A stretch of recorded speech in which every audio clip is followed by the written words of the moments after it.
The British film Trainspotting has become one of the most talked about and eagerly anticipated films of the summer. New York film critic Anthony Lane wrote that the film's unwashed visionary cinema feels alarmingly new. In the UK, Trainspotting has become one of the highest-grossing films in British history, but has also inspired a lot of protests. Joining me now are the film's director, Danny Boyle, producer Andrew McDonnell, and screenwriter John Hodge. Welcome, one and all. What is it about this film that has made it so talked about? It's not the first film that people have criticized because they think it doesn't come down hard enough on drug usage, in this case heroin. It's not the first film that doesn't have language, that doesn't have... What is it that makes this film so talked about? Well, I mean, we have to bow to the book, really, which is where it all comes from, All right. and which is... I'll hold it up now. Trainspotting by Irvin Welsh. It is one of the most extraordinary reads, certainly, that we'd ever had, you know, and it's... I think it came out of the fact that British fiction, throughout the 80s, has kind of disappeared into this pool of self-absorption and kind of postmodern irony, which is kind of summed up by Martin Amis, you know, a truly fantastic writer. This book blazes with passion about stories, about characters, again, that don't have to be told, reminding you of the narrator or anything like that. Why do you think the book is so powerful? Because it's honest, really. I mean, I don't know how you, in the end, how you judge what is honest and what's not. How can you tell? But it just feels like you read it, and it blazes with honesty. And it's compelling and disturbing and revolting, and yet you want to continue with it. Compelling. Why compelling? Because it takes this group of people who have been sidelined, and we all do it, whether we're liberals or not. We sideline junkies. We basically say, you know, they're lower than human, really, now. Yeah. They're finished. Goodbye. And it kind of smashes them straight back into your field of vision and says, consider them again as human beings with all the complexity. You know, you mustn't just fix on them as being junkies, and that defines them. They have all the complexity and mayhem of anybody living through their 20s, you know, and early 30s. Was it hard to translate it to film, this book, to find the kind of connective tissue that would make it work as a movie?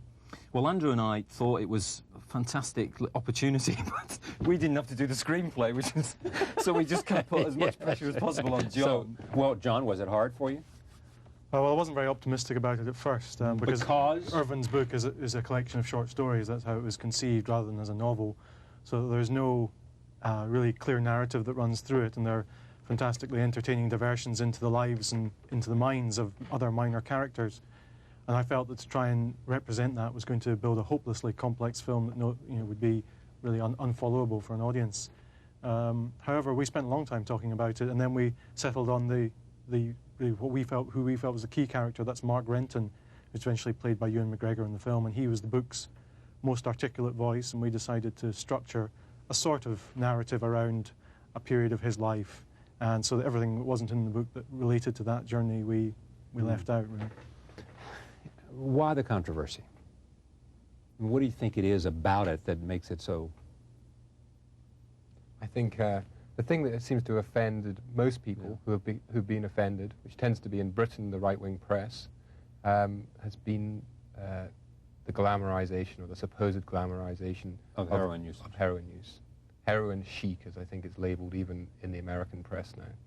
And I think there is a certain truth about that. Heroin does seem to have been on the rise. People seem to be taking it again. Take the best orgasm you ever had, multiply by 1,000, and you're still nowhere near it being heroin. That glamorizes it right there, doesn't it? But it's also being honest about it, I think, to a certain degree, because it shows both sides. That's what people. A lot of people who criticize it never went to see the film.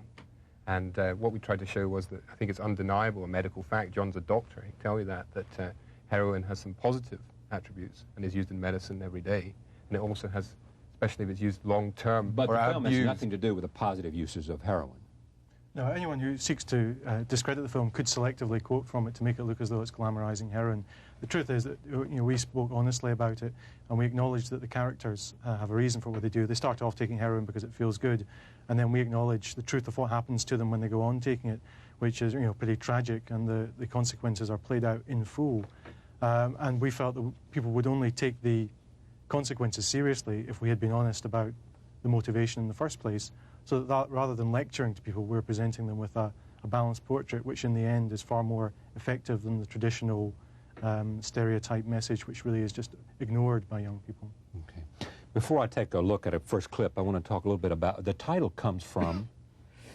It comes from a very old British hobby, pointless, futile hobby, where guys stand on railway stations and write down the train numbers and then send them to other people who stand on other railway stations, and thereby you track where all the trains are in Britain. And what's the point? It's completely pointless because they don't work for the railways or anything like that. It's just a kind of obsessive hobby, which drugs become, of course, and also it comes to represent in the film the way men try and get a fix on the world. In the increasingly chaotic world of which we understand less and less how it works, you try and get an area of it where you feel completely in control of. Like there's a guy in the film who's obsessed with Sean Connery movies and knows everything about them. Another one who's obsessed with legal and illegal drugs. You know, another one who's obsessed with football, or what you call soccer here. And it's just a way of getting men feeling potent again, when in reality they're not. Right. So I want you to set this up for me. This is where Tommy tries to get Renton and Spud and Sick Boy to wander Scotland's great outdoors, with him claiming it will make them proud to be Scottish. Need we know more? No, just watch the clip, I guess. All right, here it is. Roll tape. Beyond the life-affirming thing, what else do you want to come away with the audience about this? I mean, are you saying something about heroin?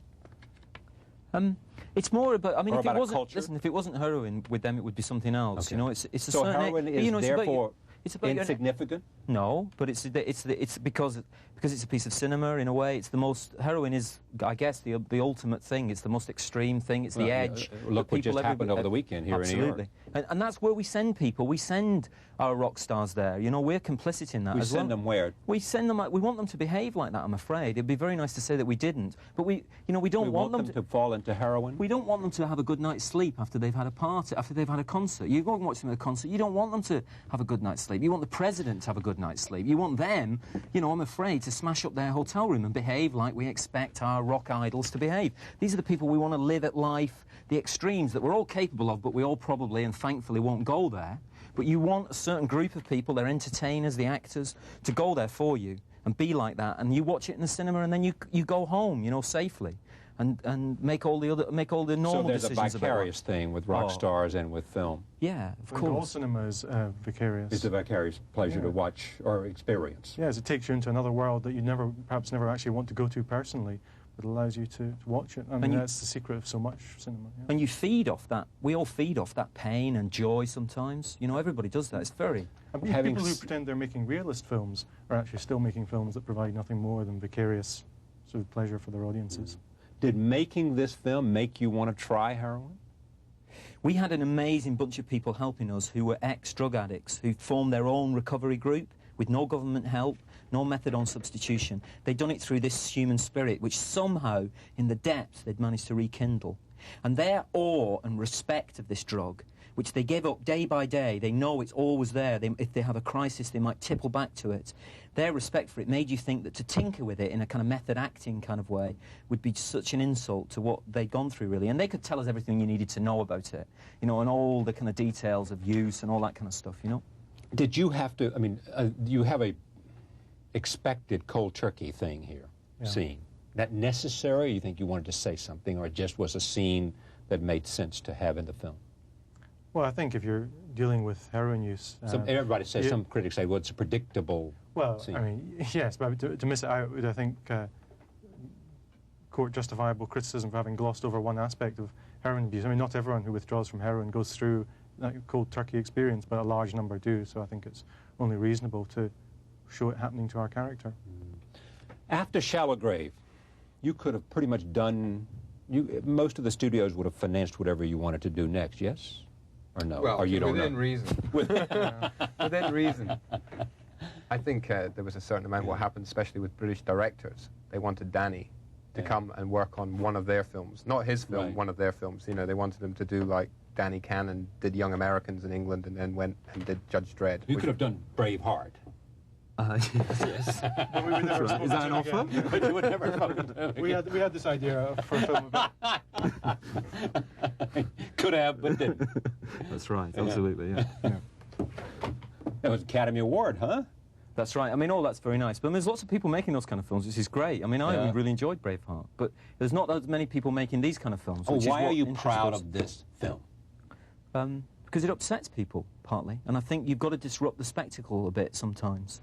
Because there's many things, there's many films, like, you know, that are very comforting and confirm your worldview. Like, there's many books that do that as well. This book and this film, hopefully, just make you think for just maybe even a short time. Okay, so beyond that, it upsets them. And so they look at this picture. Well, it upset me reading it, you know, it disturbed me reading the book. So you try and generate... You want to upset them leading to what? To a greater understanding of what heroin addiction is about, or a new awareness of heroin addiction, or what? You know what I mean? It's a new awareness of these type of characters, I guess. I mean, these people are more than... You can't overemphasize, you can't try and overemphasize the importance of film. It plays a pretty small part in people's lives. But for that time, you have to tell your stories and your characters with honesty, really. And don't back away from some things that we may not prefer to confront, you know? Which is that these people belong in our human perspective just as much as anybody else, even though a lot of people would prefer to sideline them, you know? And if you went out and talked to a group of heroin users, their experience and their words and what they said and the way they acted would not be unlike what came out of this book and out of your screenplay. Well, many of the heroin addicts we've spoken to who have seen the film have felt that it was true to the feelings to the experience. The experience, because the book is written as a subjective experience from the perspective of the heroin users. Someone once said it's almost written from the perspective of the heroin itself. Watching it. But both the book and the film... You haven't heard that? I haven't heard that comment. Okay, they are dramatic interpretations. It's not a documentary, and it's not a diary. So it's not representative, and that's why we get a lot of criticism, because it's not social realism. We've taken using a particular style to tell the story of these people. What's the style? Style is, you need a genre to describe it. I'm not going to describe that. Some critics, but we haven't taken it head on into realism, which is what people expect with a subject like this. And what happens when you do that is you objectify these people. You turn them into victims, because I know I've done that myself.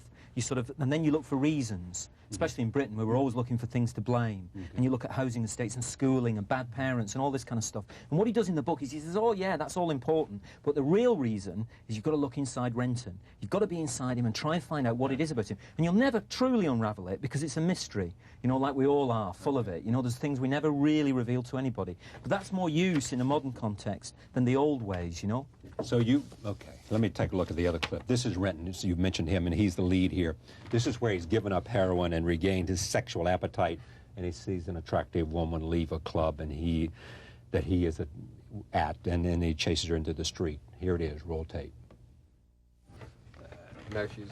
yeah, let's just mention that point, and we'll come back to the other point as we were talking about while watching that. The woman the young actress, you found her in a club in Glasgow? Yeah, her name's Kelly MacDonald, and she was 18, 17 when we met her. Yeah. We were looking for somebody fresh, I guess is the word. You know, we met a lot of actresses, models, and they just seemed quite dead, and we wanted somebody who could bring that life to the role.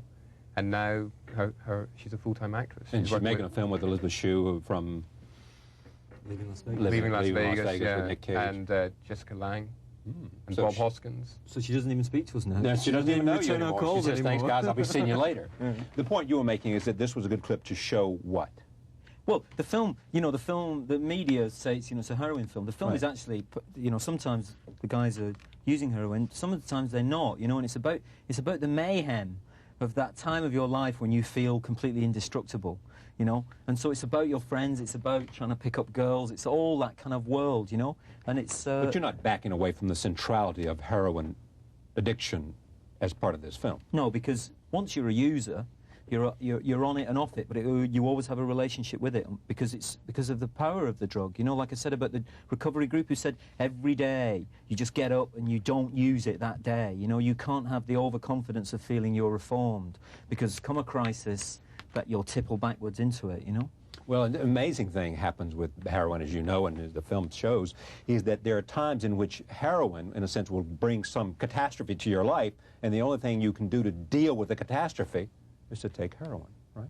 Yes. Yeah. Yeah, well, there's a scene in the film that deals with that. You know, when a tragedy occurs, and rather than dealing with it in a kind of compassionate, conventional, humane fashion, the characters simply resort to taking more heroin, and it's a pretty, I think, powerful demonstration that heroin will obliterate your ability to care for others. Yeah. I know this will seem a silly argument to you, but some people who will watch the film and who are so abhorrent find drug use so abhorrent will say, the problem I have with a film like this is there is some romanticizing of it, and it is the reality that you see and the people who are on heroin see, but it tends to cause other people want to go experience that romanticism.